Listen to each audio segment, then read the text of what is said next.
Just another Monday morning filled with coffee runs, endless emails, and the usual corporate monotony. The kind of day where nothing happens, where you go home tired but not exhausted, where you eat dinner alone and fall asleep watching something you've already seen 100 times. But life has a cruel way of blindsiding you when you least expect it. When your girlfriend calls you during work hours to end things. In the cold, echoing stairwell of your office building.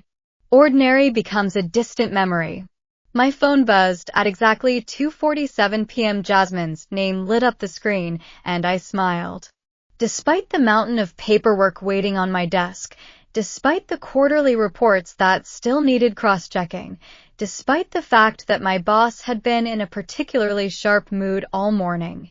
We'd been together for 10 months. Not perfect. There had been arguments, silences, nights when she canceled plans last minute, but I thought we were building something real. Something that would last. I ducked into the emergency staircase for privacy, the heavy metal door clicking shut behind me, sealing off the hum of office noise. The stairwell was gray and cold, concrete walls pressing in from both sides.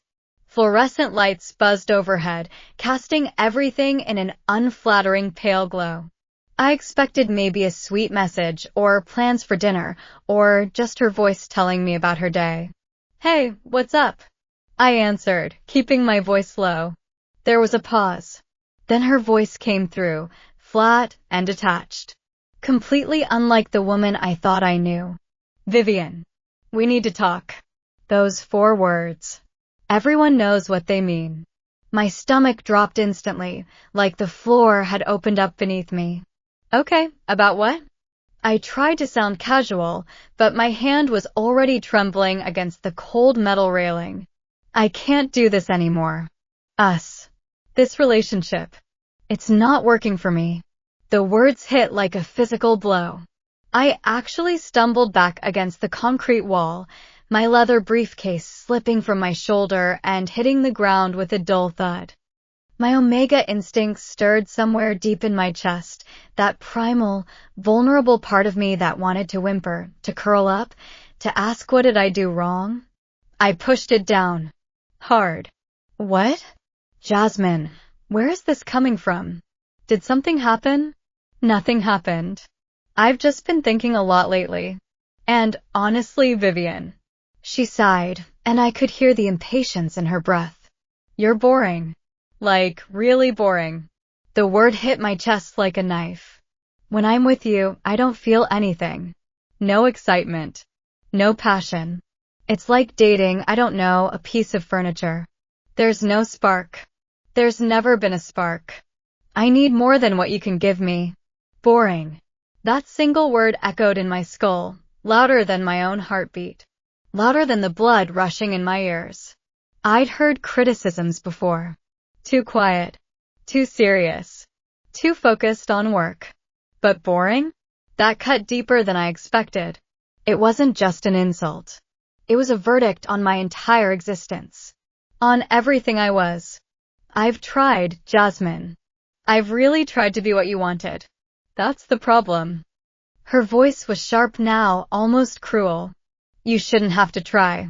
It should be natural. But with you, everything feels forced. Every conversation, every date, every time we're together. I feel like I'm performing. And I'm tired. I'm so tired, Vivien." I opened my mouth to say something, anything, but no words came. My omega instincts were screaming now, telling me to beg, to plead, to promise I could change. But a smaller, quieter voice told me that if I had to change who I was to keep someone, they were never mine to keep. "I'm sorry, but I'm done." Her voice softened for just a moment, like she was offering me a consolation prize. "Take care of yourself." The line went dead. I stood there in that stairwell, phone pressed against my ear even though she was gone, staring at the gray concrete walls that suddenly felt like they were closing in, shrinking the space around me until I couldn't breathe. My vision blurred. I blinked rapidly, refusing to let the tears fall. I was an omega, yes, but I was also a professional. I was also strong. I didn't cry over women who didn't want me, but they came anyway. Hot, angry, humiliating tears that I couldn't control. They rolled down my cheeks, dripping off my chin, and I couldn't make them stop. 10 months. 10 months of late-night conversations. Of rearranging my schedule to match hers. Of pushing down my own preferences, my own desires, my own scent to make her happy. Jasmine was a beta. She couldn't scent me the way alphas could, couldn't feel the pheromones that betrayed every emotion I tried to hide. I'd thought that was a relief. That it meant I could be myself without overwhelming her. But in the end, myself wasn't enough. I was just boring. Not worth the effort. Disposable. I pressed the sleeve of my dress shirt against my eyes, trying to physically stop the tears. Crying at work wasn't an option. Especially not when you work for Nadia Wolf. Even thinking her name sent a chill down my spine. Nadia Wolf was the CEO of Wolf Industries, the youngest person to ever hold that position at 32. An alpha female in a field still dominated by alpha males, and she'd climbed to the top not through connections or inheritance, but through sheer, brutal competence. Everything about her screamed intimidation. From her perfectly tailored charcoal suits to the way her amber eyes could freeze you mid-sentence. She was brilliant, ruthless, and completely emotionless. People in the office called her the Ice Queen behind her back. I called her Sir and tried to stay invisible. As her executive assistant for the past 14 months, I'd learned to read her moods, to anticipate her needs, to have her coffee ready black, 2 sugars, exactly 190 degrees, before she even asked for it. And most importantly, never to show weakness. Nadia Wolf didn't tolerate incompetence. And she definitely didn't tolerate personal drama bleeding into professional spaces. She was an alpha, and I was an omega. In theory, our biology should have made us naturally attuned to each other. Alpha's protective, omega's nurturing, a perfect complementary pair. But Nadia had never once looked at me like I was anything other than an employee. She'd never acknowledged my scent, never given any indication that my omega status mattered to her at all. Which was fine. More than fine. It was professional. I forced myself to breathe. In through the nose, out through the mouth. Slow and steady. I had files to deliver to her office in 10 minutes. I couldn't walk in there looking like I'd just had my heart ripped out. I splashed some water on my face from the water fountain on the 5th floor. Straightened my tie. Practiced a neutral expression in the reflection of a darkened window. You can do this, Vivien. Just act normal. Drop off the reports and leave. She won't even look up. I knocked on her office door at exactly 3:15 p.m., right on schedule. Enter. Her voice carried through the heavy oak door. Low, controlled, completely devoid of warmth. The kind of voice that made people sit up straighter without realizing why. I pushed the door open and stepped into her massive corner office. Floor-to-ceiling windows overlooked the city skyline, gray clouds threatening rain. Her desk was an imposing fortress of dark mahogany, not a single paper out of place. Everything about this room screamed power. And at the center of it all sat Nadia Wolf. She was focused on a document, her dark hair pulled back in a severe bun, her reading glasses perched low on her nose. Her scent hit me immediately, crisp cedarwood and cold winter air, with something underneath that I'd never been able to identify. Something ancient and alpha and utterly overwhelming. I'd been around alphas before. I'd dated alphas before. But none of them had ever smelled like her. I swallowed hard and forced my voice to stay steady. Ma'am, the quarterly reports you requested. Everything's been reviewed and cross-checked. She didn't look up. Just extended her hand toward me, palm up, waiting. A casual gesture of absolute authority. Bring me what I asked for. Then leave. I crossed the room and placed the folder in her hand. My fingers didn't touch hers, I made sure of that. Then I immediately turned to leave. I almost made it to the door. Why are your eyes red? I froze mid-step. My heart lurched into my throat, and I felt my omega instincts flare in panic. She noticed. She never notices anything about me. Why did she notice this? I turned back slowly, forcing a confused smile onto my face. I'm sorry. Now she was looking at me. Really looking at me. Those piercing amber eyes that usually skimmed over people like they were furniture were locked onto mine with an intensity that made my skin prickle. For the first time in 14 months of working together, Nadia Wolf was actually seeing me. Your eyes, she repeated, setting down her pen. They're red. Slightly swollen. Are you unwell? Her tone was clinical, professional. But there was something else underneath it. Something I couldn't quite identify. Curiosity? Concern? With Nadia, it was impossible to tell. She kept herself so tightly controlled that even her scent gave nothing away. Oh, that. Just allergies, ma'am. Seasonal thing. Nothing to worry about. The lie came easily. Too easily. I'd gotten good at lying about my feelings over the years. Omegas learned early that showing vulnerability was dangerous. That crying in front of alphas invited unwanted attention, or worse, unwanted protection. She didn't respond immediately. Just kept staring at me with those calculating eyes, like she was solving a complex equation in her head. Like she was trying to decide whether to believe me. The silence stretched on for what felt like hours. Probably only seconds. But long enough for sweat to form on the back of my neck. Long enough for my omega instincts to start whispering not, pack, safe, hers nonsense that I ruthlessly shoved back down. Then, finally, she looked back down at her paperwork. All right. You're dismissed. I practically ran out of her office, closing the door behind me with more force than necessary. My hands were shaking. My heart was racing. And my scent, my stupid, traitorous omega scent, was spiking with something I didn't want to name. Did she know? Could she tell? No. Impossible. Nadia Wolf didn't care about her employees' personal lives. She barely acknowledged we were human beings with feelings. She was the ice queen for a reason. But as I sat back down at my desk, trying to focus on work and failing miserably, I couldn't shake the image of her face when she'd looked at me. There was something in her expression I'd never seen before. Something almost protective. I shook my head, dismissing the thought. I was just emotional. Reading into things.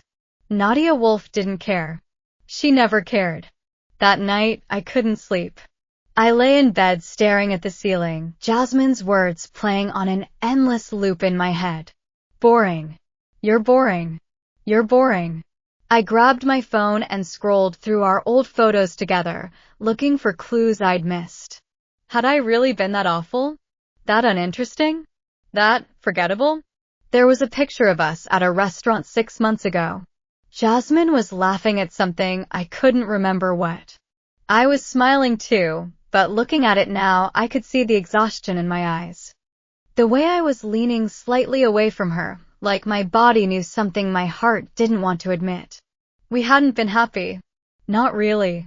I'd just been too desperate to be loved to notice. By the time my alarm went off at 6 a.m., I'd made a decision. I needed to get out of my apartment. Clear my head. Face the day. Coffee first. Then I'd deal with everything else. The morning air was crisp as I walked into my usual coffee shop at 7 a.m., a full hour before I needed to be at the office. The small cafe was tucked between two larger buildings, the kind of place that tourists never noticed but locals treasured. It smelled like fresh espresso and cinnamon, and the barista, a cheerful beta named Marcus, knew my order by heart. Black coffee, no sugar, extra shot? He asked, already reaching for a cup. You're a lifesaver. I claimed my corner table by the window, the one with the slightly wobbly leg that nobody else wanted. Perfect. I could sit here, drink my coffee, and try to piece together my shattered self-esteem before facing another day of pretending everything was fine. My phone sat face down on the table. I couldn't bring myself to check if Jasmine had texted. Part of me hoped she had, maybe to apologize or take it back. The other part knew that would somehow be worse. Going back to someone who thought I was boring would just prove her right. Boring. The word still stung. Was I really that dull? I worked hard. Paid my bills on time. Kept my apartment clean. I liked reading before bed and watching documentaries on weekends. I didn't go to clubs or parties. I didn't have a wild social life or a string of exes who still called. Maybe that wasn't exciting. But it was my life. It was me. Your usual Vivien. Marcus slid my cup across the counter. I grabbed it and returned to my seat, wrapping both hands around the warm ceramic. The coffee was perfect. Dark. Bitter. Exactly what I needed. I stared out the window at people rushing past on their way to work. Betas and alphas and the occasional omega, all moving with purpose while I felt stuck in place. My scent had settled into something sad and resigned, honey and chamomile, but muted, like someone had turned down the volume. I didn't expect to see you here. The voice came from directly beside me. Deep. Measured. Unmistakable. My head snapped up so fast I nearly spilled my coffee. Nadia Wolf stood 3 feet away, holding her own cup. She was dressed in an impeccably fitted charcoal suit, her tie a deep burgundy perfectly knotted. Her dark hair was loose today, falling in waves past her shoulders instead of pulled back in its usual severe style. She looked like she'd stepped out of a magazine spread about successful executives. And her scent, God, her scent. Cedarwood and winter air, but softer now. Less guarded. Like she'd just woken up and hadn't yet put on her armor. Ms. Wolf. I scrambled to stand up, nearly knocking my chair over. What are? Relax, Vivien. She gestured to my chair. Sit. I sat. She didn't move. You come here often? She asked. And there was something almost conversational about her tone. Not warm, exactly. But less sharp than usual. Less executive.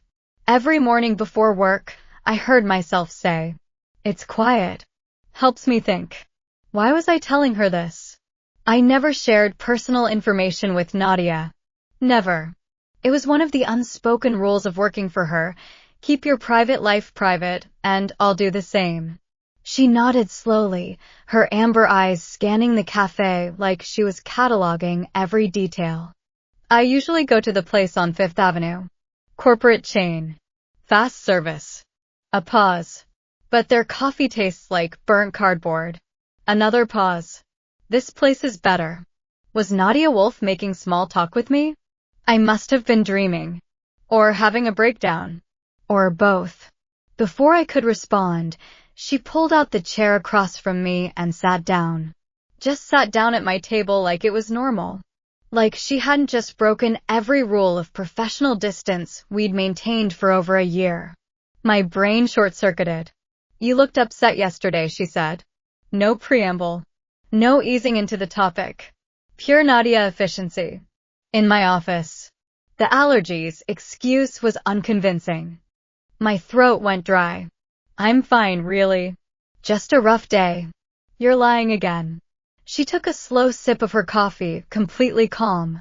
You're terrible at it, by the way. Your left eye twitches when you're not telling the truth. I've noticed it during meetings when you try to cover for other people's mistakes. She noticed? Nadia Wolf noticed my eye twitching? I stared at her, speechless.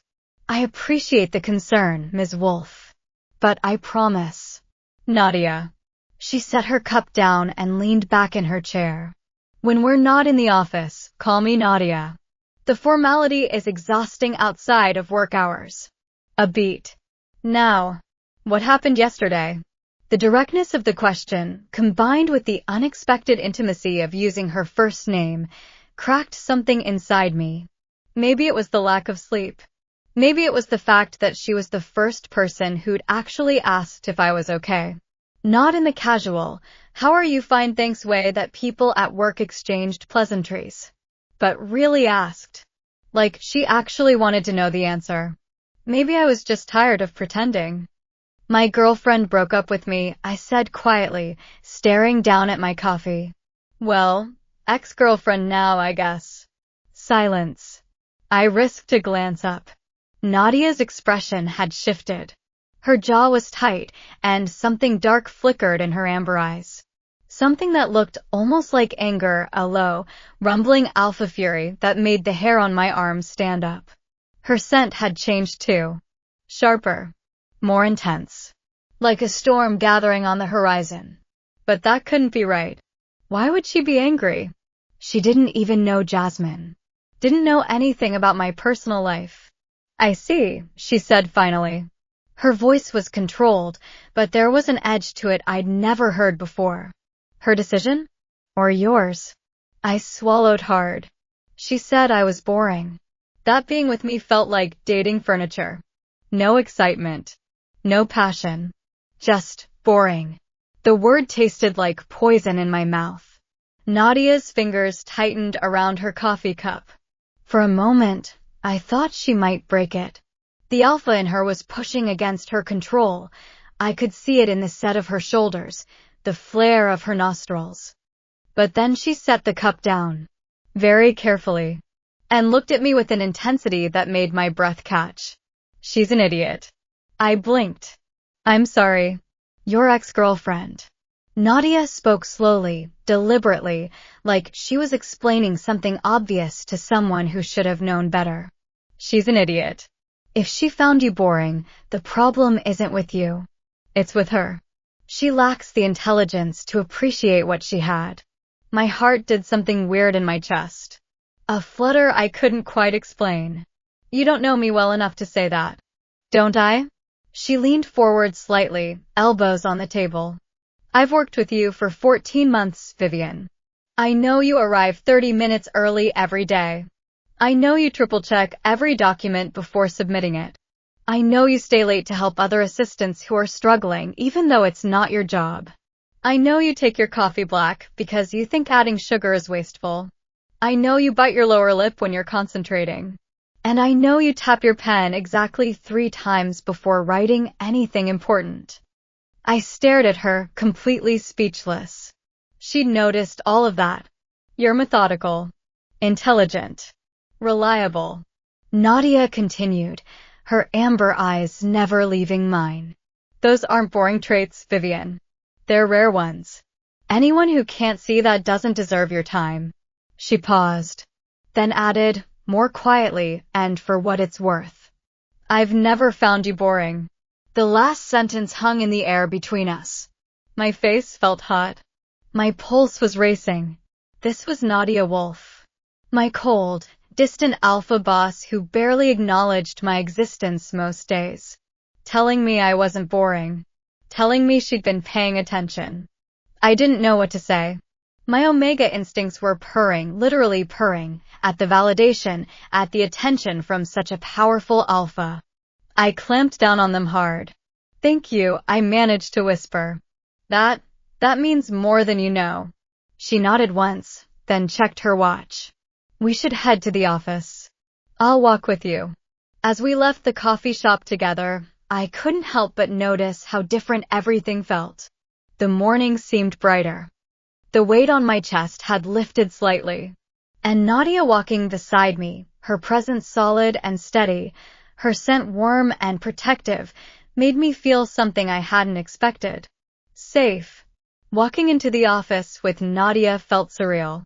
We didn't talk much during the 10-minute walk. She took a phone call about a client meeting, her voice shifting back into that crisp, professional tone I was used to. But every so often, I'd catch her glancing at me from the corner of her eye. Like she was checking to make sure I was still there. Like she was making sure I was okay. When we entered the lobby, heads turned. Nadia Wolf walking in with her assistant at 7:30 in the morning, both holding coffee cups from the same shop? That was gossip gold. I'll see you upstairs, Vivien, Nadia said, her voice back to its usual detached efficiency. Then she headed toward the executive elevator, leaving me to take the regular one with everyone else. The moment the elevator doors closed behind her, my coworker Rachel practically materialized beside me. Okay, spill. Rachel was a beta with no filter and an encyclopedic knowledge of office gossip. Why were you walking in with the ice queen? And why did she look at you like that? She grinned wickedly. Like what? She didn't look at me any particular way. I pressed the button for the 15th floor repeatedly, hoping the elevator would arrive faster. Vivien. I've worked here for 3 years. Nadia Wolf doesn't look at anyone. She looks through people. But just now, she was definitely looking at you. Rachel nudged my arm. Something's going on. Nothing's going on. We just happened to be at the same coffee shop. The elevator finally arrived, and I practically jumped inside. But Rachel's words stuck with me as I settled at my desk outside Nadia's office. Had she been looking at me differently? No, that was ridiculous. She'd just been kind because she'd overheard something personal. That was basic human decency. Nothing more. I threw myself into work, determined to prove I wasn't the disaster Jasmine had made me feel like. Emails got answered in record time. Reports were filed with military precision. By lunch, I'd cleared half of my pending tasks. Vivien. Nadia's voice came through the intercom on my desk. I pressed the button. Yes, ma'am. Come in here, please. I grabbed my tablet and entered her office. She was standing by the window, hands in her pockets, looking out at the city. She didn't turn when I entered. Closed the door. My stomach flipped. In 14 months of working here, she'd never asked me to close the door unless we were discussing confidential client information. I did as instructed and stood near her desk, waiting. Have you eaten? She asked, still facing the window. Not yet. I was planning to grab something from the cafeteria. Cancel that plan. We're going out. I almost dropped my tablet. Excuse me. She turned. And there was something different about her expression. Less guarded. More determined. There's a bistro 2 blocks from here. Excellent pasta. Quiet atmosphere. She moved toward her desk to grab her suit jacket. I'm taking you to lunch. MS. Wolf, I don't think. Nadia. She corrected, shrugging on her jacket. And I'm not asking Vivien. I'm telling you. We're going to lunch. 20 minutes later, I found myself sitting across from Nadia Wolf in an upscale Italian restaurant, menu in hand, absolutely convinced I'd entered an alternate dimension. The bistro was intimate. Soft lighting. Fresh flowers on every table. A distinct lack of other diners since we'd arrived during the early lunch rush. Nadia had apparently called ahead for a reservation, which meant this wasn't spontaneous.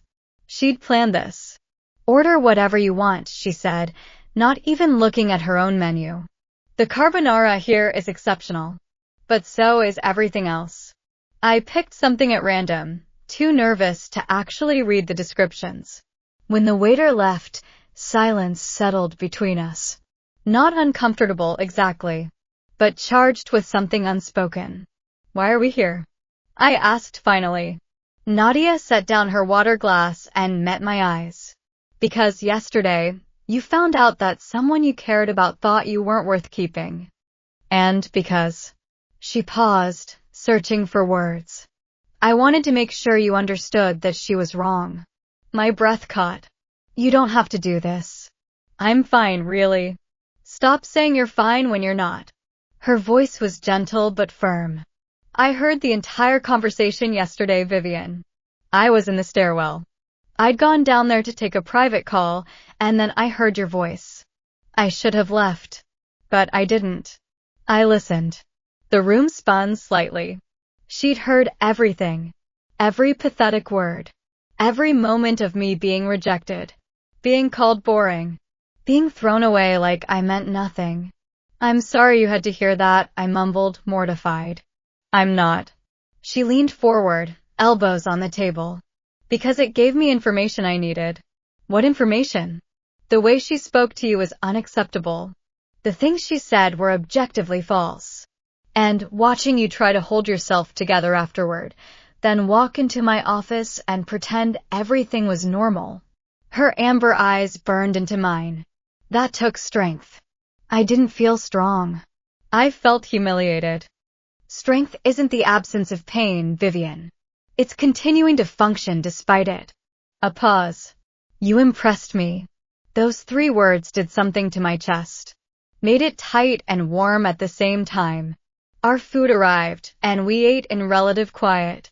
But it wasn't awkward anymore. Nadia asked about my weekend plans. About the book I'd been reading that I'd mentioned once in passing 3 months ago. She'd remembered. She'd remembered such a small, insignificant detail. When we returned to the office, something had fundamentally shifted. Nadia didn't retreat back into her usual coldness. Throughout the afternoon, she found reasons to talk to me. Asking my opinion on a proposal. Requesting I sit in on a conference call. Even just checking if I needed anything.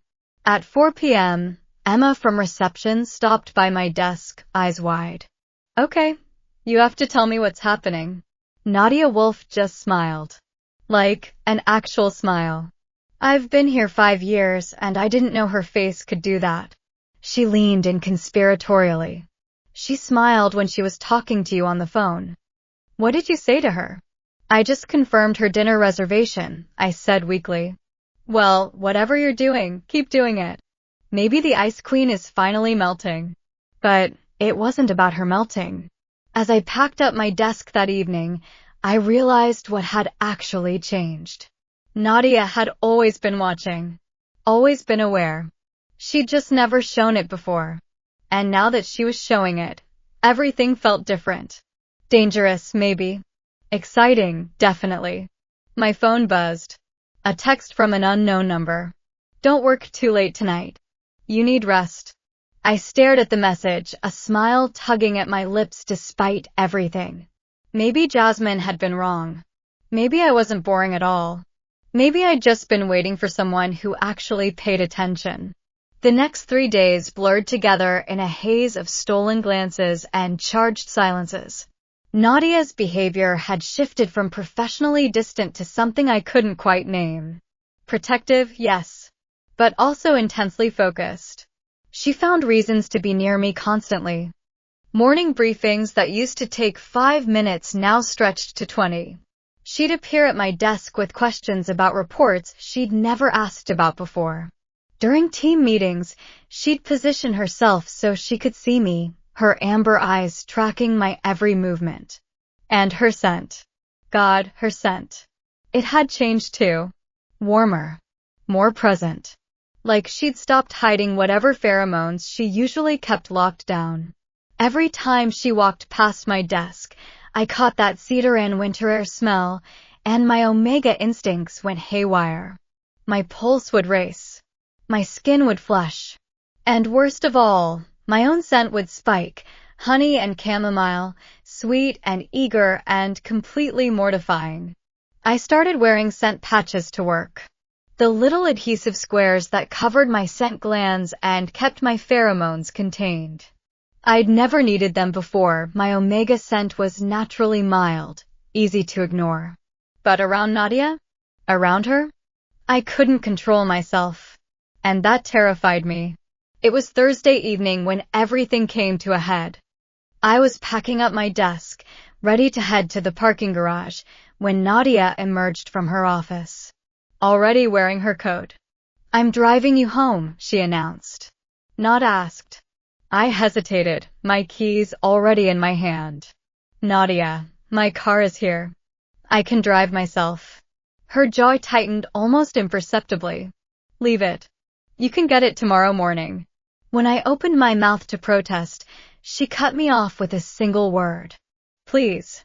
Something in her tone, not commanding this time, but almost vulnerable, made me nod. I grabbed my briefcase and followed her to the elevator. The ride down was silent, except for the mechanical hum of the cables. Nadia stood close enough that I could smell her cologne, cedar, and something darker, more complex. Something that made my omega instincts purr. Her car was a sleek black Mercedes. Leather interior. tinted windows. I slid into the passenger seat, hyper-aware of how the space seemed to shrink with both of us inside. Nadia started the engine, but didn't immediately pull out of the parking spot. Instead, she sat there, hands on the steering wheel, staring straight ahead. "Are you all right?" I asked tentatively. "Has she contacted you again?" The question came out tight, controlled. But underneath it, I could hear something else. Something that sounded almost like fear. I knew immediately who she meant. Jasmine. No. I blocked her number after the first text. Something in Nadia's shoulders relaxed fractionally. She shifted the car into drive, and we pulled out into evening traffic. The city lights painted streaks across the windshield as we drove. Neither of us speaking. But the silence wasn't empty. It was full of things unsaid. Tension coiling tighter with each passing block. We were halfway to my apartment when Nadia suddenly turned down a side street, away from the main road. The streetlights grew sparser. The buildings more industrial. She pulled into an empty lot behind what looked like a closed warehouse and cut the engine. My heart started hammering. Why are we stopping?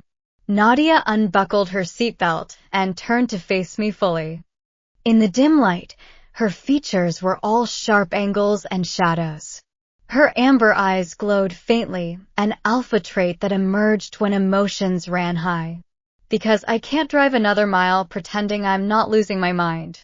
What are you talking about? You. The word came out rough. I'm talking about you, Vivien. She reached out, and her hand curved around my jaw. Her thumb brushed my cheekbone. The touch was gentle but possessive, so clearly alpha, and it sent electricity racing down my spine. Do you have any idea what it's been like? Watching you for months? Keeping my distance because it was inappropriate? Because you were my employee and I was your boss? Telling myself I could control it. That it was just attraction and it would fade. She laughed, but there was no humor in it. And then I heard her on that phone call. I heard her tell you that you weren't enough. That you were boring. And something inside me just. She shook her head. Broke. I couldn't breathe. Couldn't think. Let me finish. Her other hand came up, framing my face. I've watched you handle clients who yell. Work through nights when everyone else went home. Remember details about people that even they forget about themselves. You bring me coffee exactly how I like it without being asked. You smile at the janitor every morning. You reorganize the supply closet when you're stressed because you like things orderly. Her thumbs traced my cheekbones. You're not boring, Vivien. You're the most fascinating person I've ever met. And I've been going crazy trying not to show it. You've been what? I notice everything about you. Her amber eyes burned into mine. The way you bite your thumbnail when you're thinking. How you always take the stairs instead of the elevator on Fridays. That you wear a silver watch that belonged to your grandmother. That your scent, when you're not hiding it behind those ridiculous patches, smells like honey and chamomile and makes me want to build a nest for you. My breath caught. You're brilliant. And kind. And so far from boring it's almost laughable that anyone could think otherwise. Why are you telling me this? I whispered. Because I can't keep pretending I don't want you. Her voice dropped lower. Because life's too short to watch the person you want think they're not worth wanting. And because. She hesitated. Because I'm an alpha, Vivien. And you're an omega. And every instinct I have is screaming at me to claim you. To make sure no one ever makes you feel like that again. I stared at her. At this powerful, controlled, terrifying woman who had just laid herself bare in front of me. Say something, she murmured. Please. I didn't let her finish. I leaned forward and kissed her. For half a second, Nadia froze. Surprised. Then she made a low sound in her throat, a rumble that was almost a growl, and kissed me back with an intensity that stole whatever breath I had left. Her hands slid from my face to my hair, fingers tangling in it, pulling me closer despite the console between us. Her scent exploded around me, cedar and winter air, but also something deeper. Something alpha. Something that made my omega instincts sing. I grabbed her shirt, wrinkling the expensive fabric, not caring about anything except the feeling of her mouth on mine. The kiss was nothing like the few I'd shared with Jasmine. Those had been pleasant, comfortable, safe. This was desperate, consuming. Like Nadia was trying to prove something, claim something. When we finally broke apart, both breathing hard, she pressed her forehead against mine. "You're mine now," she said, and it wasn't a question.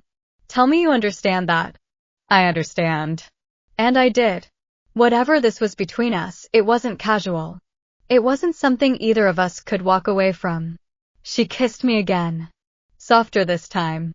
Almost reverent. Then she pulled back and started the car. Without another word, we drove to my apartment in silence. But her hand found mine across the console and held it the entire way. When she pulled up outside my building, I didn't want to leave. Didn't want to break whatever spell had been cast in that dark parking lot. "Tomorrow," Nadia said, her thumb rubbing circles on the back of my hand. "We figure out what this means. What we are. But tonight." She lifted my hand to her lips and pressed a kiss to my knuckles. "Just know that you're not alone anymore. Whatever happens, I'm here." I nodded, not trusting my voice. Then I got out of the car and walked to my door on shaky legs. When I turned back, Nadia was still there, watching, making sure I got inside safely. She didn't drive away until I'd locked the door behind me. I leaned against the door, my lips still tingling, my mind racing. Nadia Wolf had kissed me, had told me she'd been watching me for months, had declared me hers with a certainty that should have been terrifying, but instead felt like coming home. I touched my mouth, remembering the feeling of her hands in my hair, the desperation in her kiss, the way her alpha scent had wrapped around me like a blanket. Everything had changed. There was no going back to the way things were. And I didn't want to. My phone buzzed with a text from an unknown number. My stomach dropped, thinking it might be Jasmine, finding another way to contact me. But when I opened it, I saw a different message. "Sleep well. Tomorrow, everything changes."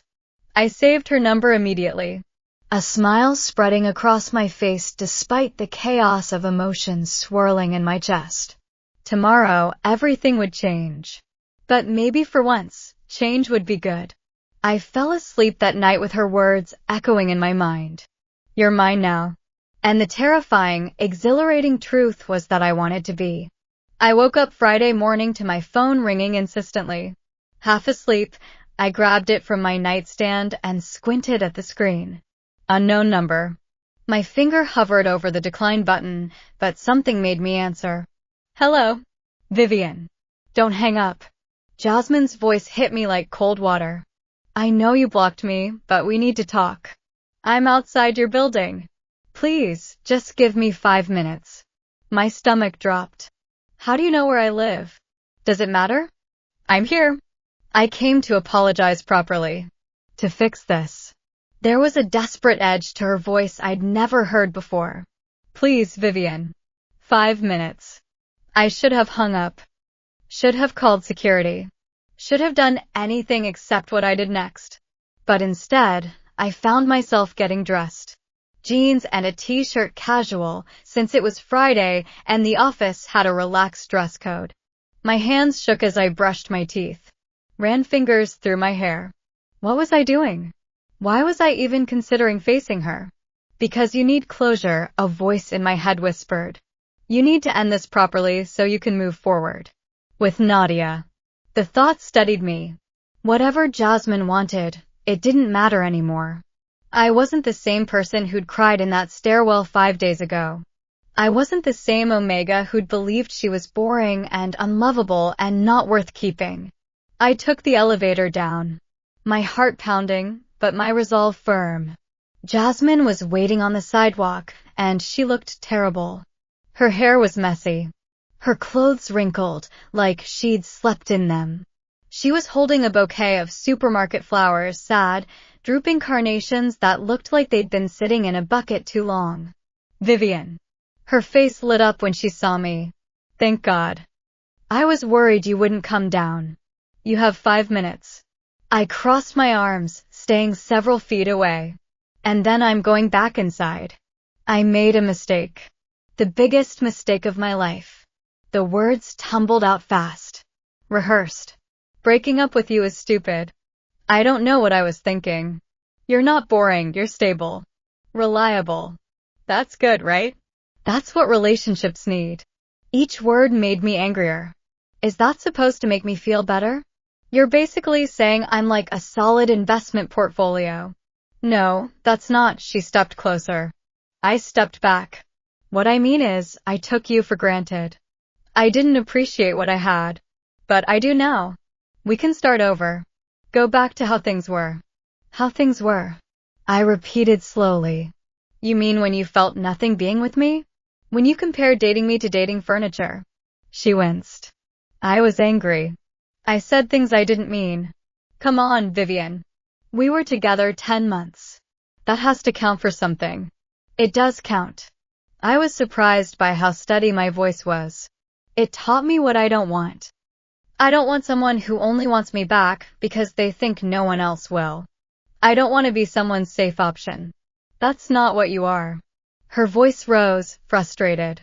I love you. No, you don't. The certainty in my own words surprised me. If you loved me, you wouldn't have made me feel like I wasn't enough. I turned to walk away, done with the conversation. Goodbye, Jasmine. But Jasmine grabbed my wrist. Not hard, but insistent. Wait. Just wait. Her eyes narrowed. Is there someone else? Is that what this is about?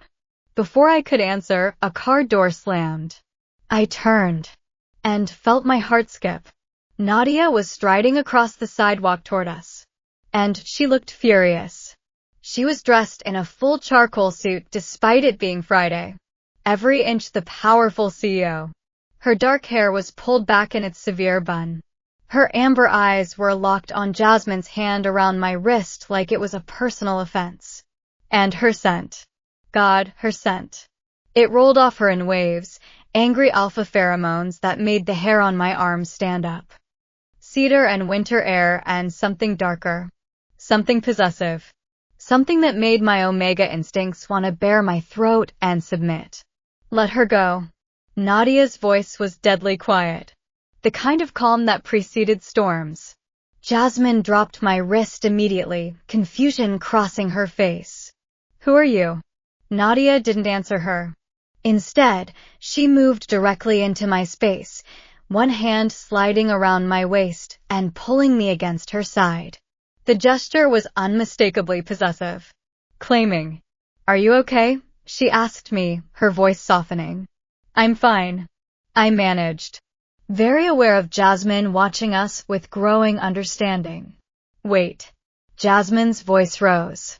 Wait a second. This is the guy, the woman, this is your boss? You're dating your boss. She looked between us, and something ugly twisted her features. Wow, Vivien. I didn't think you had it in you. How long has this been going on? Were you cheating on me? Nadia's hand tightened on my waist. When she spoke, her voice could have cut glass. She didn't cheat on anyone. But she has moved on, which is something you're going to have to accept. Vivien is with me now. And this conversation is over. I don't believe this. Jasmine laughed, but it sounded forced. This is insane. Vivien, come on. You can't seriously be with her. She's your boss. This is a workplace thing. It won't last. That's enough. I found my voice. Stepped forward slightly. Nadia is right. I've moved on. What we had is over, and it was over the moment you decided I wasn't worth your time. I met Jasmine's eyes steadily. Now leave. Please. Jasmine stared at me. At Nadia's arms still around my waist. At the way I was standing closer to Nadia than I ever stood to her. Something crumbled in her expression. Realization that she'd truly lost. You're making a mistake, she said weakly. The only mistake I made was not recognizing my worth sooner. I held her gaze. Goodbye, Jasmine. She looked like she wanted to argue more. But Nadia shifted, her body language making it clear she was done being patient. Jasmine finally dropped the flowers on the ground and walked away. Her shoulders slumped. We watched until she disappeared around the corner. Only then did Nadia turn me to face her, both hands coming up to cut my face, checking me over like she was searching for injuries. Did she hurt you? No, she didn't hurt me. I realized I was shaking slightly, adrenaline crashing through my system. What are you doing here? How did you know? I came to pick you up for work. Saw her car parked out front. Her jaw was tight. I was about to come down anyway, but then I saw her grab you. And she trailed off, taking a breath. I don't like seeing other people touch what's mine. The possessiveness in her tone should have bothered me. Instead, it sent warmth spreading through my chest. What's yours? Nadia's amber eyes darkened. Yes, mine. A pause. Is that going to be a problem? I thought about it for exactly half a second. No problem at all. She kissed me. Right there on the sidewalk in broad daylight where anyone could see. Deep and claiming and absolutely perfect. When we broke apart, I was breathless. And smiling. Come on. Nadia took my hand and led me toward her car. Let's go to work. We have some things to figure out. The weekend passed in a strange bubble of unreality. Friday night, Nadia took me to dinner. Not somewhere flashy, a quiet restaurant where we could actually talk. We discussed logistics. How to handle things at work. Whether to tell HR. What boundaries we needed to set. It was practical and mature. And underneath it all was the constant, electric current of attraction that made it hard to focus on anything else. Saturday, she showed up at my apartment with coffee and bagels. We spent the day doing nothing important. Watching movies. Talking about everything and nothing. Existing in each other's space without the pressure of the office around us.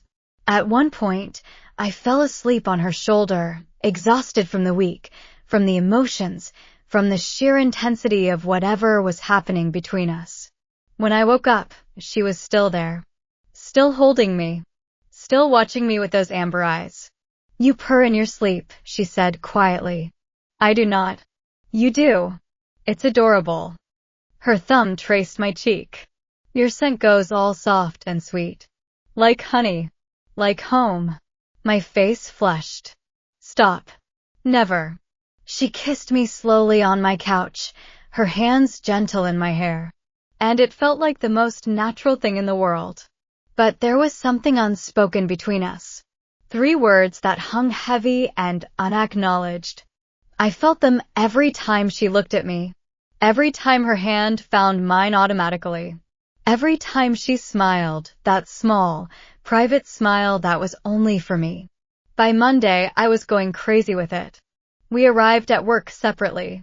Her idea to avoid too much gossip too fast. But the moment I sat down at my desk, the intercom buzzed. Vivien. My office, please. I grabbed my tablet and headed in. Closed the door behind me. Nadia was standing by her window, hands in her pockets, looking out at the city. She didn't turn when I entered. We need to talk about something, she said. My stomach dropped. Those words never led anywhere good. Okay, this past week has been. She paused, searching for words. Unexpected. Intense. Moving fast. Oh God. She was getting cold feet. She was going to say this was a mistake. That we should go back to being professional. That she'd gotten caught up in the moment. But I'm in love with you. The words stopped my spiral completely. I stared at her back, certain I'd misheard. What? Nadia turned to face me.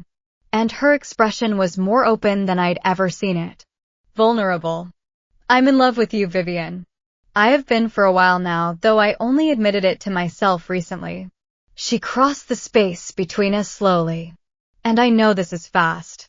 I know we've only been officially together for a few days. But I also know what I feel. I've never been uncertain about anything important in my life. And I'm not uncertain about this. My throat had gone completely dry. When I heard that phone call last week, when I heard someone tell you that you weren't enough, it physically hurt. Because you're everything, Vivien. You're the first person I think about in the morning and the last person I think about before I sleep. You make me laugh, which people will tell you almost never happens. You challenge me. You make me want to be better. Softer. More human. Her hand came up to cut my cheek. I love you, Vivien. Completely. And I need you to know that before we go any further. I couldn't breathe. My eyes were burning with tears I was fighting to hold back. Why are you telling me this now? Because I don't want there to be any confusion about what this is. About what you mean to me. Her thumb brushed away a tear that had escaped despite my best efforts. You deserve to know exactly how I feel. You deserve someone who's certain about you. The last piece of my heart that had been holding back crumbled completely. I love you too, I whispered. I think I have since that morning in the coffee shop. When you sat down across from me and told me I wasn't boring. Maybe even before that, without realizing it. All those months of being terrified of you, maybe part of it was because I felt something I wasn't supposed to feel. Nadia's entire face transformed. She smiled. Really smiled. Not the small, controlled expressions I was used to, but a genuine, blazing smile that made her look younger and impossibly beautiful. Say it again, she demanded softly. I love you. It was easier the second time. I love you, Nadia Wolf. She kissed me then. And it was different from every other kiss we'd shared. This one was a promise. A commitment. This was the kiss that marked the beginning of something real and permanent and terrifying in the best possible way. When we finally broke apart, I was laughing breathlessly. We're really doing this? The CEO and her assistant? That's such a cliché. I don't care about clichés. Nadia's arms were around me, holding me close. I care about you. Everything else is just details. We'll figure it out. What about work? People are going to talk. Let them talk. She pressed a kiss to my forehead. I'll speak with HR this week. Make sure everything is above board. If necessary, we can restructure so you're not directly reporting to me. A pause. Though I'd prefer to keep you close. But Nadia, I won't let this cost you your career, Vivien. If anyone suggests you got your position because of our relationship, I'll shut that down immediately. Your work speaks for itself. I know. And I did. Nadia would never let anyone diminish my accomplishments. I'm not worried about that. Then what are you worried about? I thought about it honestly. Nothing. For the first time in a long time. I'm not worried about anything. Her arms tightened around me. Good. That's how it should be. We stood there in her office, wrapped around each other. And I thought about the journey that had brought us here. A week ago, I'd been crying in a stairwell. Convinced I was boring and unlovable. Convinced I'd never be enough for anyone. Now I was in the arms of an alpha woman who looked at me like I hung the stars. Who declared her love in the middle of a Monday morning with absolute certainty. Thank you, I said quietly. For what? For seeing me. Really seeing me. Not the version of myself I show everyone else, but the real me. Nadia's hand came up to tangle in my hair, tilting my head back so she could look into my eyes. That's the only version I've ever seen, Vivien. The real you is the only version that matters. She kissed me again, slow and deep, and I let myself fall completely into it. Into her. Into us. Outside the office, work continued. Phones rang. Keyboards clicked. Meetings happened. But inside this room, in this moment, nothing existed except the two of us. And the love we'd finally admitted out loud. The Ice Queen had melted. And I had melted right along with her. We were in love. Completely. Utterly. Undeniably. And for the first time in my life, I knew exactly where I belonged. 3 months later, the scent patches were long gone. I didn't need them anymore. Not when Nadia's alpha pheromones wrapped around me every morning like a second skin. Not when her cedar and winter air smell was woven into every piece of clothing I owned. Not when she'd made sure, through slow, patient, devastating intimacy, that everyone in a 50-foot radius knew exactly who I belonged to. We told HR on a Tuesday. By Friday, the entire office knew. By the following Monday, no one cared anymore. Because the thing about Nadia Wolf, the thing I'd learned over and over again, was that she didn't do anything halfway. When she committed, she committed. She restructured her entire executive team so I could keep my position without anyone questioning my qualifications. She announced our relationship openly, without shame, without apology. She made it clear that anyone who had a problem with it could take it up with her directly. No one did. And me? I stopped hiding. I stopped pretending I was smaller than I was, quieter than I was, less than I was. I laughed louder in meetings. Voiced opinions I'd always kept to myself. Let my omega scent bloom freely instead of locking it down behind patches and suppression sprays. Nadia watched me like I was the sunrise. "You're different," Rachel said to me one afternoon, studying me with narrowed eyes. "You're glowing." "I'm happy," I said simply. And I was. Tonight, we were at Nadia's penthouse. Hurrah, she'd corrected me every time I'd said hers until I finally stopped. The city sprawled beneath us, lights twinkling like earthbound stars. The fireplace crackled. Soft music played from speakers I couldn't see. And Nadia was on one knee. My heart stopped. "Vivien." Her voice was steady, but I could see her hands trembling. Nadia Wolf, the Ice Queen, the most controlled person I'd ever met, was trembling. "I told you once that I'd never been uncertain about anything important in my life. I meant it. But I've never been more certain of anything than I am of this." She opened a small velvet box. Inside was a ring. Simple. Elegant. A band of white gold with a single diamond that caught the firelight and scattered it into rainbows. "I love you," she said. "I love your laugh. I love the way you tap your pen 3 times before writing anything important. I love that you still take the stairs on Fridays even though I bought you a gym membership. I love that you cry at documentaries about penguins. I love that you're the first person in my entire life who's ever made me want to be more than just a CEO." Her amber eyes met mine. "I love you, Vivien. And I want to spend the rest of my life proving it to you. Will you marry me?" I was crying. Of course I was crying. Hot, happy tears that rolled down my cheeks and dripped off my chin. My omega instincts were singing, mate, pack, safe, hers, hers, hers, and for once, I didn't try to push them down. "Yes," I whispered. Then louder. "Yes." She slid the ring onto my finger. It fit perfectly because, of course, she'd had it sized without me knowing. Of course, she'd planned this down to the smallest detail. Then she kissed me. And the world disappeared. Later, much later, we lay tangled together in her bed. Sheets twisted around our legs. Her scent wrapped around me like a blanket.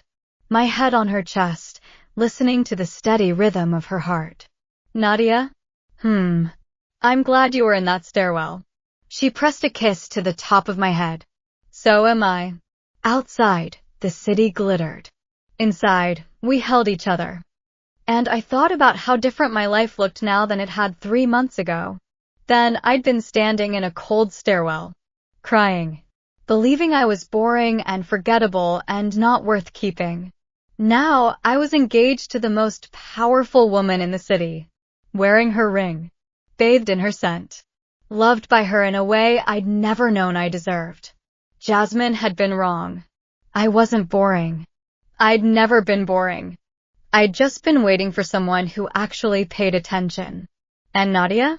Nadia had been paying attention all along. Extra story. The first wave hit me at 2:47 on a Tuesday. I was in the middle of formatting a quarterly report when my skin went hot. Not the usual warmth of a too warm office or too many layers.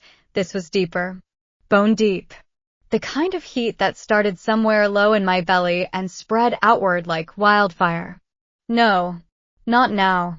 I gripped the edge of my desk, knuckles white, and tried to breathe. In through the nose, out through the mouth. Slow and steady. I'd been tracking my cycle for years, knew exactly when my heats were supposed to come.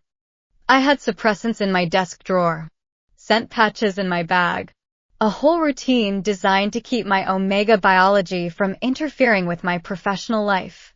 But this wasn't supposed to happen for another week. My phone buzzed. Come to my office. Nadia's text was brief, professional, utterly her. But I could barely focus on the words through the haze already clouding my vision. My hands were shaking as I pushed back from my desk. My scent was spiking, honey and chamomile, but sweeter now, thicker, the way it always got right before a heat. I grabbed a patch from my bag and slapped it over my scent gland. The adhesive was cold against my burning skin. It wouldn't stop the heat, nothing short of a suppressant injection could do that, but it might buy me enough time to get home before anyone noticed. You can do this, I told myself. Just get through the day. Just get home.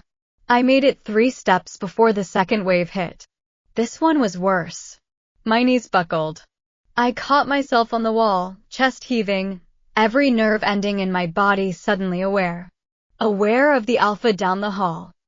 Aware of the beta in the elevator.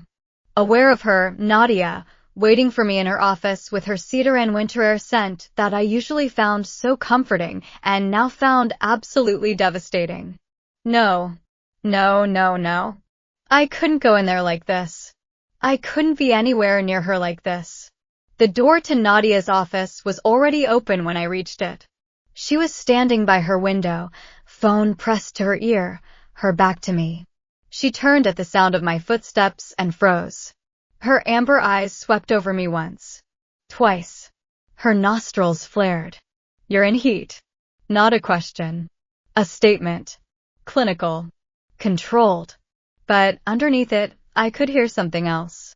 Something that sounded like hunger. I know. My voice came out breathier than I intended. I'm sorry. It came early. I'm going to go home. I just wanted to let you know I was leaving. Leave. She set her phone down on her desk. Slowly. Deliberately. You can barely stand, Vivien. I can drive.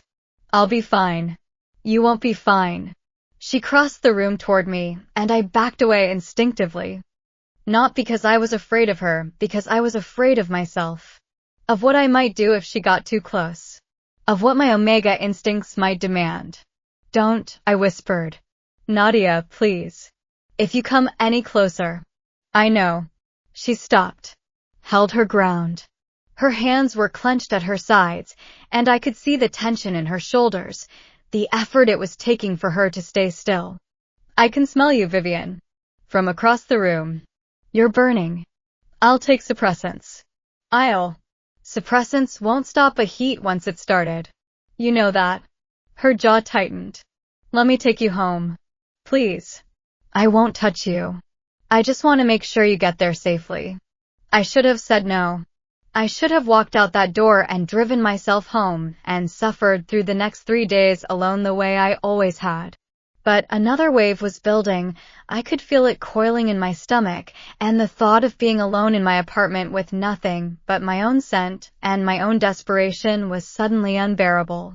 Okay, I breathed. Okay. The drive to my apartment was the longest 15 minutes of my life.